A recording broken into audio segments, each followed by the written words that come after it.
안녕하십니까. 팔공산 조경과 구들장입니다.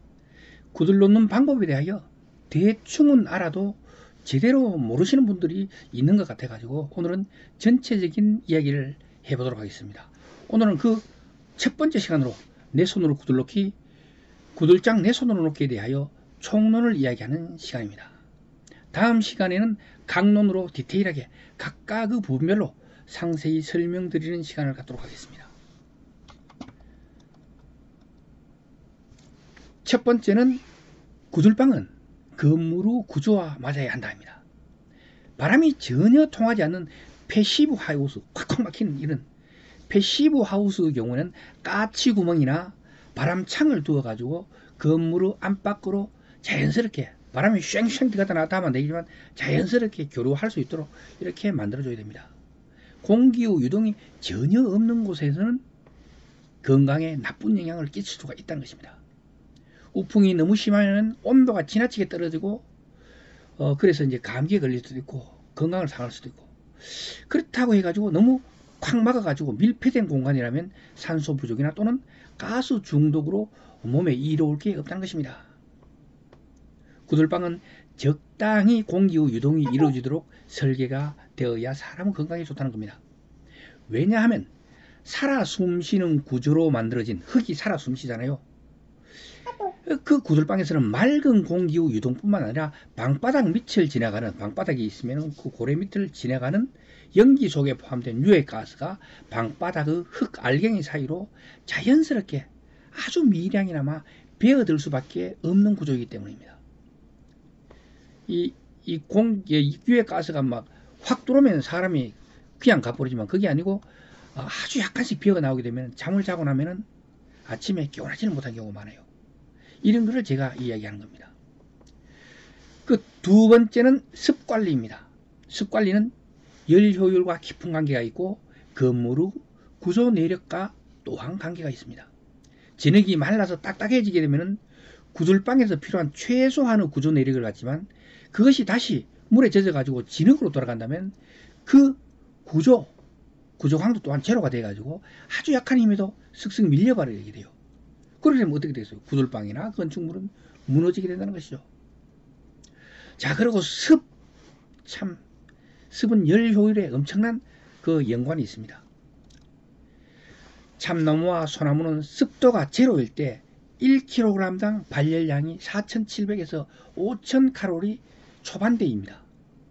장작은 자연 상태일 때 최소 웃음량은 13% 이상입니다. 이 자연 상태에서, 지구상 자연 상태에서. 보통 우리가 땔감으로 사용하는 장작의 평균 습도는 18%, 20% 요 수준이라고 생각하시면 됩니다. 그렇다면 열량은 1kg당 4,000kcal 내외라고 생각하시면 되겠습니다. 그것이 결론이죠. 이것은 불변입니다. 변하지 않는 가치라는 것입니다. 장작 1kg이 4,000kcal가 더 되지도 않고 덜 되지도 않아요. 물론 장작이 나쁜 거 썩다가 말아넣은 것 같으면 택도 없겠지만 그렇지 않고 그 기름을 이 물 대신에 넣어가지고 기름에 담가 놓지 않는 한 4,000kg를 넘지 않는다는 거죠. 그러니까 정상적인 장작이라면 킬로그램당 4,000kcal 내외라고 생각하시면 됩니다. 그런데 장작 쪼매난 거 이 4개를 넣어가지고 큰 방이 절절 끓는다고 체험담을 말씀하시는 분들이 여러 계시더라고요. 그런 이야기를 들을 때는 상황이 그렇기 때문에 그럴 수 있다라고 그냥 넘어가시면 됩니다. 그 사람이 경험을 했다는데 나는 보지도 못하고 내 경험에 따라 무조건 웃긴 소리 하지 마라, 이렇게 한다면 그게 보기 좋겠습니까? 이야기하는 사람도 기분 나쁘겠죠. 자, 그냥 넘기시라고 하는 거죠. 왜냐하면 진리는 따로있기 때문에. 우리가 진리를 알면 그 사람하고 싸울 일이 없습니다. 모르니까 싸우는 거죠. 자, 1kg 장작으로 낼 수 있는 열량은 더도 아니고 덜도 아니고 4,000kcal입니다. 장작이 모두 연소하였다면 그 열량은 고래 속에 있지 딴 데 갈 수가 없어요. 4,000kcal 열량은 장작을 통해서 나온 그 열량은 바로 고래 안에 있지 딴 데 가지를 못해요. 연기가 뭐 500도 1000도대가 빠져나갈 수가 없잖아요. 연기는 보통의 방 같은 경우 제가 측정해 보니까 40도를 넘지 않더라고요. 아무리 강하게 떼도. 그렇다면 이 1000도에 육박하던 게 안으로 쑥 뛰가면서 흙하고 고래뚝하고 그리고 고래바닥하고 그리고 제일 많이는 구들장에다가 전달하잖아요. 그 전달했던 총 열량이 4000kcal란 말입니다. 이 4000kcal는 어디 갈 수가 없어요. 그 안에 있어요. 그렇다고 하면 이 답은 간단히 나오는 거죠. 그 열량을 방바닥으로 효율적으로 전달할 수 있는 구조로 만들어 놓은 것이 바로 우리의 전통 구들장이라는 것입니다. 이 답은 다 나왔죠. 그 열이 방바닥으로 온전히 전달되지 못하고 다른 곳으로 흡입되는 것에 대해서 오늘은 간단히 설명드리겠습니다. 다음에는 더 디테일하게 하겠지만, 아무리 불을 넣어도 따숩지 않다라고 하소연하는 분들이 계시기 때문입니다.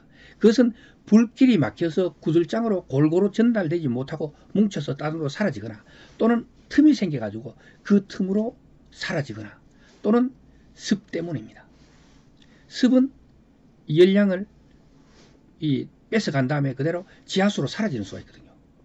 그리고 그런 것 때문에 이제 이 세 가지가 가장 큽니다. 나머지도 있지만, 오래 사용하지 않던 구들방은 쥐구멍이나 여타구멍, 클릭이 갈 수가 있거든요. 꺼지면서 갈 수도 있고 움직이면서 갈 수 있고, 그래가지고 여타구멍으로 통해가지고 빠져나갈 수 있어요. 이 경우는 구멍을 그냥 막아주면 됩니다. 해치해서 막아주면 되는 거죠. 간단하죠. 그리고 습 때문이라면 지하수위를 낮춰가지고 습이 열 에너지를 머금고 땅속으로 사라지는 것을 막아주면 됩니다. 이것도 간단하죠. 그런데 간단하지 않습니다. 사람들은 습이 있는지 없는지를 알 수가 없어요. 그리고 뜯어보더라도 이 습 때문에 그런지 아닌지도 몰라요. 여기에 대한 상세한 것도 다음에 강론에서 상세하게 설명드리도록 하겠습니다. 그리고 고래나 구들장 또는 부토가 내려앉아가지고 불길을 막는 경우가 있습니다. 이것도 또한 해치해서 수리하면 간단하게 해결됩니다. 그런데 어떤 건지도 모르고 사람들은 자꾸 이야기에 꼬리를 물다 보니까 이 정석, FM, 진리가 자꾸 호도되는 경우가 있어요. 그거를 방지하기 위해서 제가 이렇게 설명해 드렸습니다. 그리고 그 세 번째는 구들장을 비롯한 구들 재료를 제대로 사용하는 겁니다.